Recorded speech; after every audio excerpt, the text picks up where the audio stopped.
Dios Padre, te damos gracias porque tú eres bueno, tú eres grande. Nos das el privilegio de reunirnos y juntos cantar, juntos orar, juntos recordar la cruz con la Santa Cena y juntos leer tu palabra. Dios, te pedimos que ahora al leer que tú nos hables a través de tu palabra. Que tu Espíritu Santo obre en nuestro corazón para que tu palabra sea viva y poderosa y que tú nos transformes en este momento. Haz tu obra ahora. En tu nombre oramos. Amén. Ok, hoy vamos a llegar al punto principal del texto del cual hemos estado hablando en estas semanas. Hemos estado viendo 1 de Juan, capítulo 2, al final, el verso 29 en adelante. El texto está ahí en tu hoja, si no lo tienes memorizado para entonces, porque ya lo hemos visto un par de semanas. Y hemos visto temas que han estado a la orilla del texto, alrededor del tema principal, pero ahora vamos a ver el punto principal, el corazón de ese texto.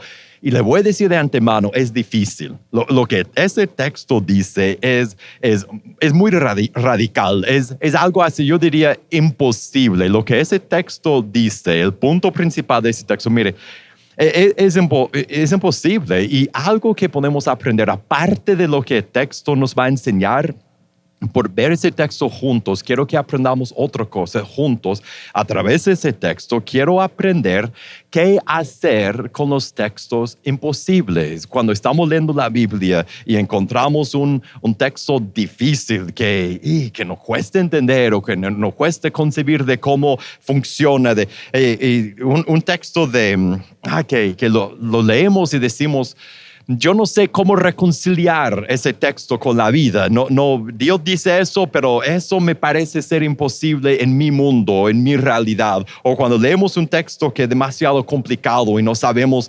cómo entenderlo, es demasiado difícil de entender. O leemos un texto imposible porque choca, lo que dice en el texto choca con nuestra percepción de quién es Dios. Y ¿alguna vez has leído un texto y has dicho, no puedo creer que Dios haya hecho eso? Eso no concuerda con mi percepción de quién es Dios. Ese es un texto imposible. Y quizás los textos más difíciles, más imposibles, son los textos que son imposibles de cumplir. Lo leemos y decimos, si eso significa lo que creo que significa, yo estoy perdido. Nunca podría ser así. Esos pasajes son muy difíciles, no porque son difíciles de entender, son claros. Los leemos y decimos, yo entiendo, pero yo jamás podría. Yo no puedo creer que Dios me esté pidiendo eso, porque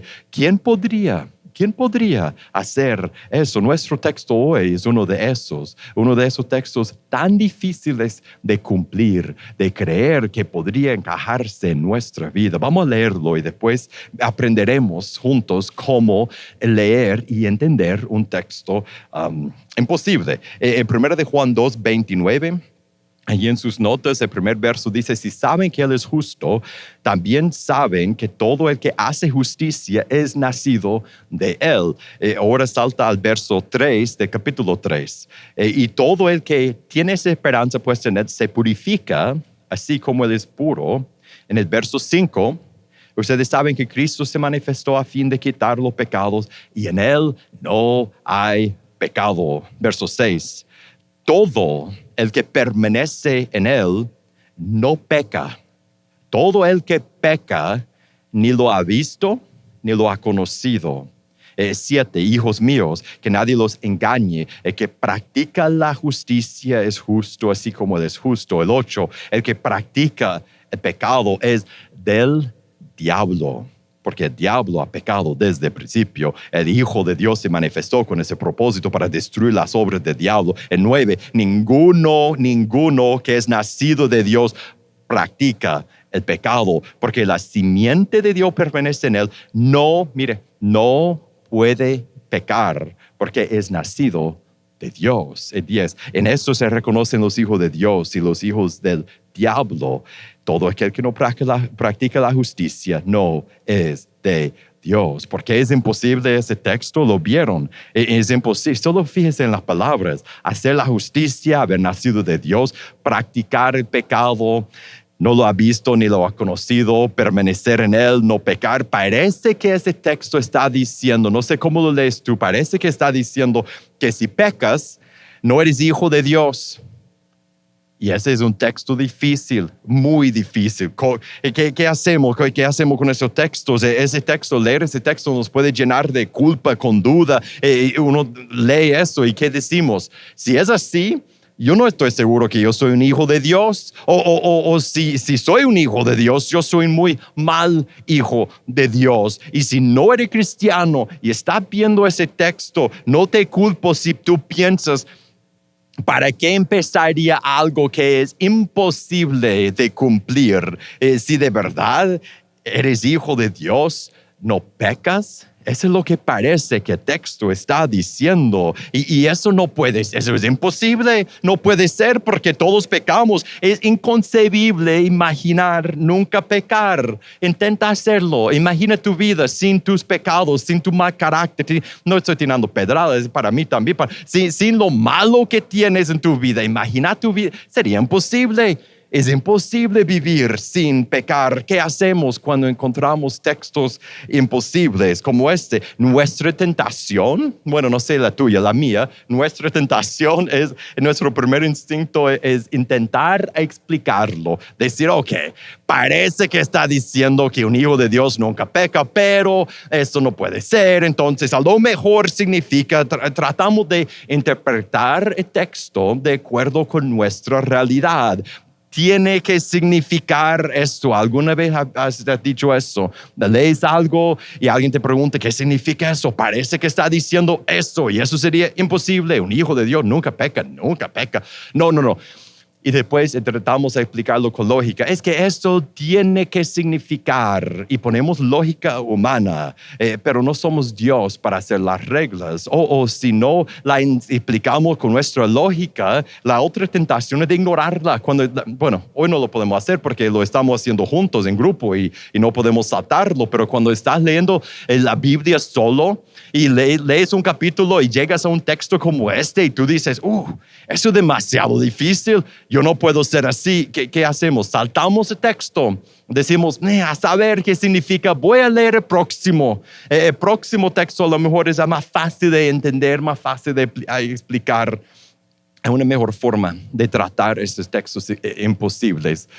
Es de entenderlo y aceptarlo. Y luego investigar cómo reconciliar lo que Dios dice de verdad con nuestra realidad.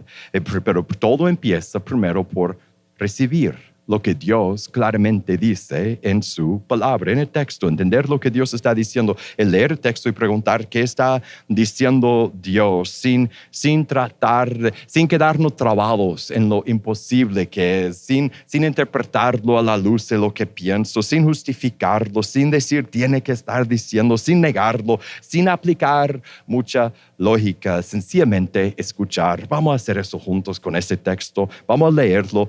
Y en esa lectura, solo pregúntate de texto, pregunta a ti mismo y de texto, ¿qué dice Dios en ese texto? Verso 29, si saben que Él es justo, saben también que todo el que hace justicia es nacido de Él.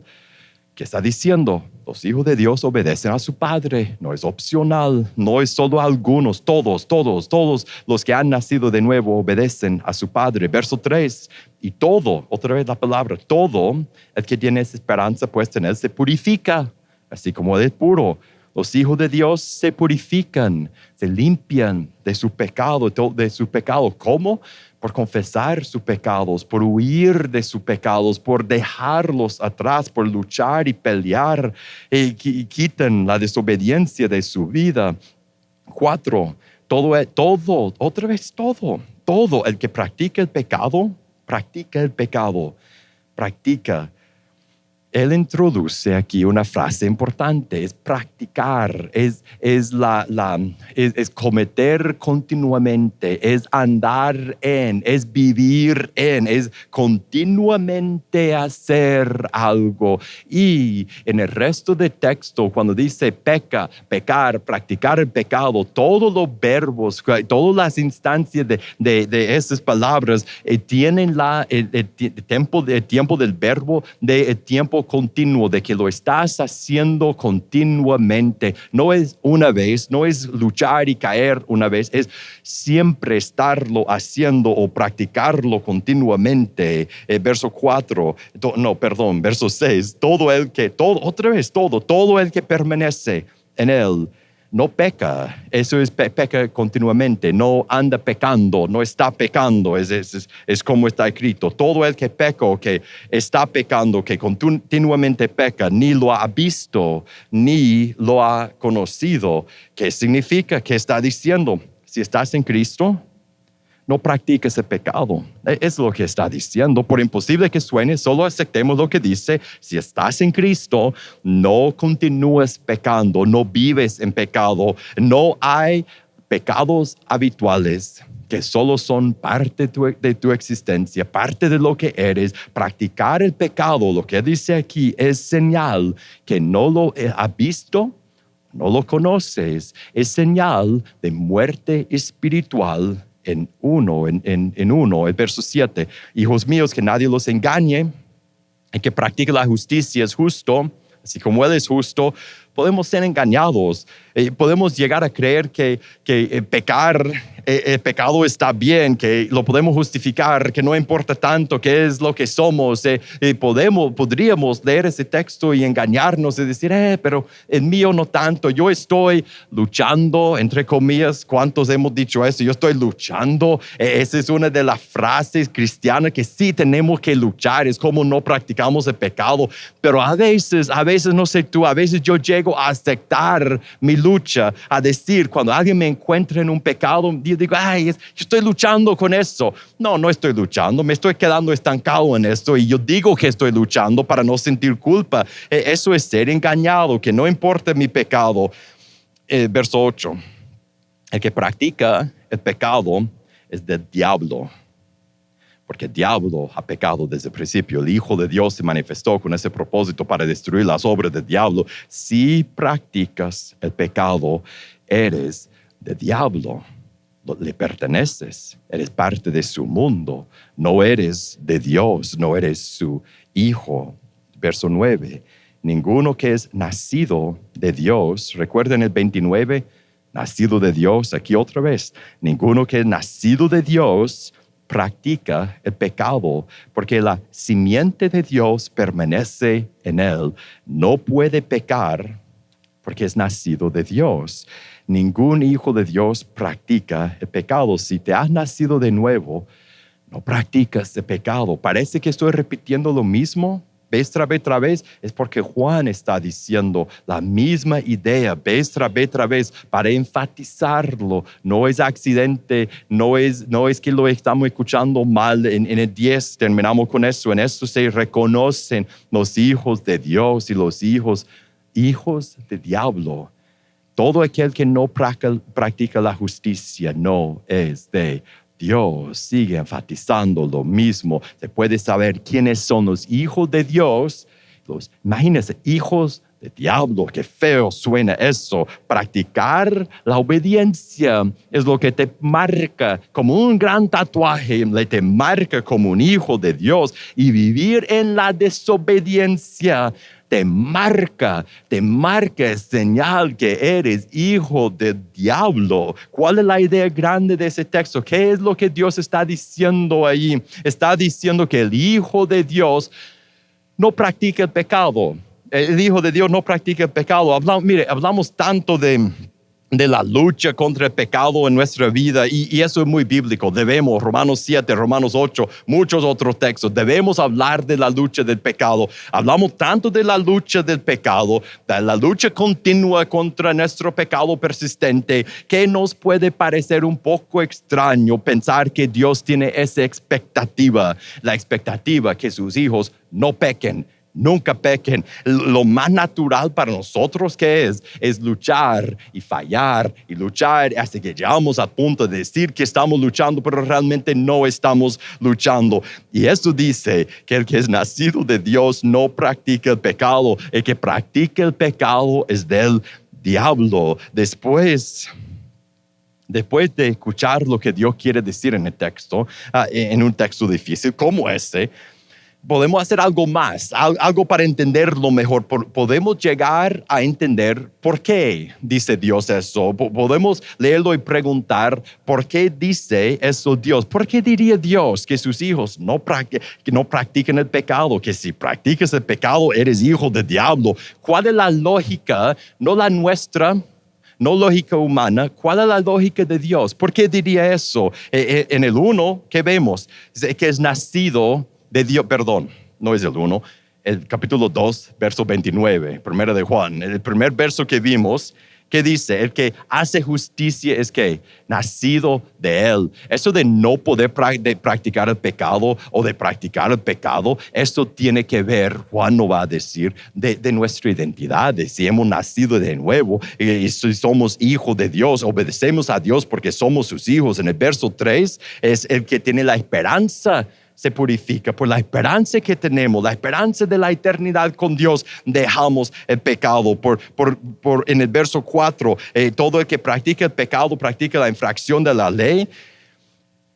¿Qué está diciendo? La razón que los hijos de Dios no pueden pecar, no practiquen el pecado, es porque pecar es desobedecer a su Padre. Y si perteneces a Dios, vas a obedecer a Dios. En el 5, en Cristo no hay pecado. Y si tú estás en Cristo, si yo estoy en Cristo, ¿cómo voy a vivir en los mismos hábitos, las mismas cosas por siempre? Y si estoy en Jesús, vivir en pecado es incompatible con lo que soy. Por eso Dios dice que sus hijos no practiquen el pecado. En el verso 6, todo el que permanece en él no peca. Es la lógica de estar en Cristo. Si vives en pecado, si continúas pecando, de verdad realmente no lo has visto, no lo conoces, no estás en Él. Practicar el pecado demuestra lo que somos, demuestra la nueva identidad y que hemos nacido de nuevo. En el verso 7, el que practica la justicia es justo como Él es justo. Los hijos de Dios, si hemos nacido de Dios, los hijos de Dios imitan a su Padre. Por eso lo dice en el verso 8, el que practica el pecado es del diablo. Practicar el pecado demuestra otra identidad. Obedecer a Dios demuestra que somos sus hijos, que hemos nacido de nuevo, que, como dice en el verso 9, que su simiente está en nosotros. Si has nacido de nuevo, no practicas el pecado. ¿Por qué? Porque el ADN de Dios está en ti. Él te ha hecho diferente y eso es incompatible con vivir en desobediencia. ¿Por quién es Dios? Si has nacido de Él, es imposible que vivas en desobediencia. Es incompatible con lo que eres. Ahora, cuando nosotros luchamos con nuestro pecado, sentimos que es incompatible con lo que somos no pecar. Pero Dios dice lo opuesto es cierto. Si de verdad eres su hijo, es incompatible con lo que eres seguir pecando. 10. En esto se reconocen los hijos de Dios, los hijos del diablo. Nuestra identidad sale en cómo vivimos. Todo aquel que no practica la justicia no es de Dios. Nuestros patrones de obediencia o desobediencia demuestran quién es nuestro Padre. Es serio. La razón que Dios dice algo tan imposible, que los hijos de Dios no practican el pecado, es por lo que son los hijos de Dios. Su identidad y su ser, tener la simiente de Dios, la ADN de Dios adentro de nosotros, nos hace ser incompatibles con practicar el pecado. Es parte de nuestra identidad y del llamado que Dios nos ha dado. Entonces, una pregunta más que podemos hacer el texto, que es, ¿cómo nos puede ayudar un texto tan difícil? Aparte de hacernos sentir mal y culpa y duda, ¿cómo nos puede ayudar ese texto? Bueno, hay ayuda, hay ayuda para tres diferentes situaciones, o tres diferentes momentos de tu vida, o tres diferentes personas en este texto. A ver si te encuentras aquí. Primero, este texto ayuda a la persona que es cristiana, a cristiano que está muy consciente de sus fallos, de su tropiezo, de las veces que peca, está luchando sinceramente, está confesando su pecado, está luchando, está huyendo del pecado, está cambiando su vida para no pecar, pero cae, tropieza, su carne sale y dice la cosa y piensa la cosa y siente mal y hace lo que no debe y de repente falla y siente mucha condenación. Y en ese texto, si ese eres tú, ese texto te ayuda. Ese texto te ayuda porque Dios te da motivación en tu lucha. Te dice, tú estás luchando bien, tienes que seguir luchando. Esa lucha que estás haciendo, aun cuando fallas, la lucha que estás haciendo es para ser la persona que debes ser. Es la lucha del Hijo de Dios. Tienes que seguir en esa lucha. Y en ese texto Dios te da ánimo cuando caes, en el momento de luchar y caer. Mire, esto no es practicar el pecado. Si de verdad estás luchando contra tu pecado, si estás confesando y huyendo y dejándolo, tropezar no es vivir en el pecado, no es pecar continuamente. Sigues luchando libre de condenación. ¿Por qué? Porque el Hijo de Dios lucha contra su pecado y lucha por salir, no por quedarse en el pecado. Y si estás haciendo eso, no estás practicando el pecado y no hay condenación para los que están en Cristo Jesús, los que viven de acuerdo con el Espíritu, no de acuerdo con la carne. Ese texto también ayuda a la persona que es cristiana, a cristiano que justifica sus pecados, que no lucha. Tal vez en el momento cuando yo digo yo lucho, pero no estoy luchando, a mí en este momento, cuando no lucho, cuando escondo mi pecado, cuando justifico mi pecado, me encuentro en el pecado y yo digo, si tú no hubieras hecho eso, no me hubiera enojado, si hubiera llegado a tiempo, si esto y eso, es por tu culpa que yo peco, es por esa circunstancia en la vida.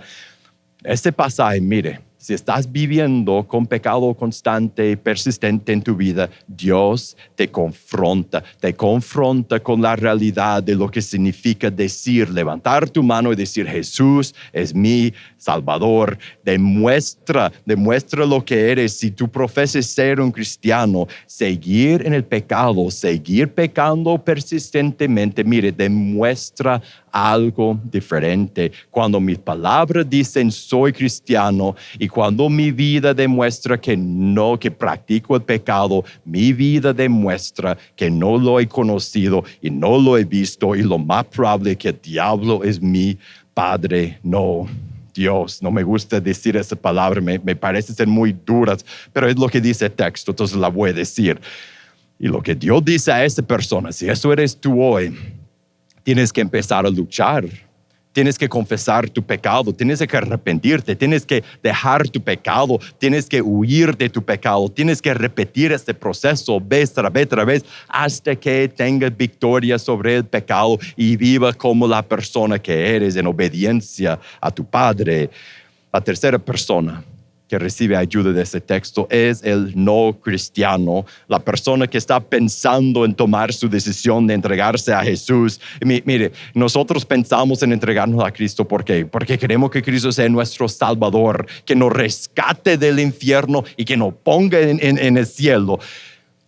Pero a la vez quisiéramos seguir siendo nuestro propio Señor, el jefe de nuestra vida. Yo quiero tomar mis decisiones y poner un poco de Jesús en mi vida para que no vaya al infierno. Mire, la decisión que Dios pone delante de ti en ese texto es la decisión verdadera de entregarte a Él. Entregarse a Jesús es aceptar que Él sea no solo tu Salvador, sino también tu Señor, tu jefe, quien manda en tu vida. Mire, en esa decisión hay un llamado alto, hay una nueva identidad. Y cuando tú entras en Cristo y te bautizas, la ADN de Dios, la simiente de Dios entra en ti, nace de nuevo y serás una persona incompatible con continuar en tu pecado. Serás un hijo de Dios.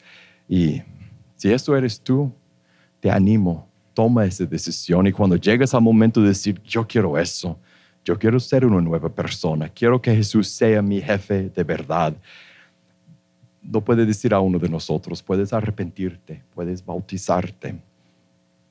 Ahora, ese texto más que todo quizás nos lleva a la cruz, como todos los textos lo hacen, pero hoy quizás más que nunca, porque ver este llamado que Dios da a sus hijos, la realidad que los hijos de Dios no practican el pecado, no sé tú, pero eso me hace pensar en todas las veces que yo caigo, en todas las veces que tropiezo, aun mientras que lucho por dejar diferentes pecados atrás, yo recuerdo las veces, no antes, hoy, en esa semana, las veces que yo he pecado, que he caído, ver el llamado de Dios a sus hijos nos hace ver nuestra necesidad de la cruz, del perdón que Cristo nos aplica continuamente mientras luchamos y no nos quedamos estancados en el pecado. Entonces, ese momento para los cristianos, ese es un momento para no solo cantar, es un momento de agradecer, a tomar el pan y recordar el cuerpo de Cristo, a tomar el jugo, recordar la sangre de Jesús. Es un momento para agradecer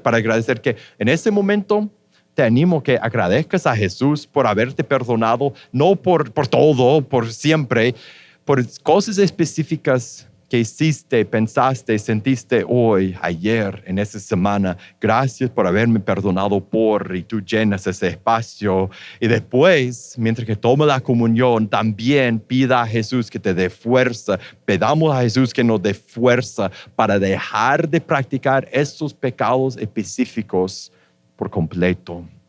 Jesús, te damos gracias. Dios, te agradecemos. Espíritu Santo, te necesitamos. Gracias por la cruz y el perdón. Gracias por la fuerza que tú das a través de tu Espíritu Santo. Gracias por la convicción que en ese momento el Espíritu nos da por medio de ese texto. Te pedimos, Dios, que tú nos hagas ver y sentir la necesidad de dejar nuestro pecado, de mostrar que de verdad somos tus hijos, que hemos nacido de nuevo. Haznos sentir a lo que somos tus hijos, haznos sentir que es incompatible con lo que somos, seguir en el pecado, que aprendamos a aborrecer nuestro pecado y huir y correr a ti. En tu nombre oramos. Amén.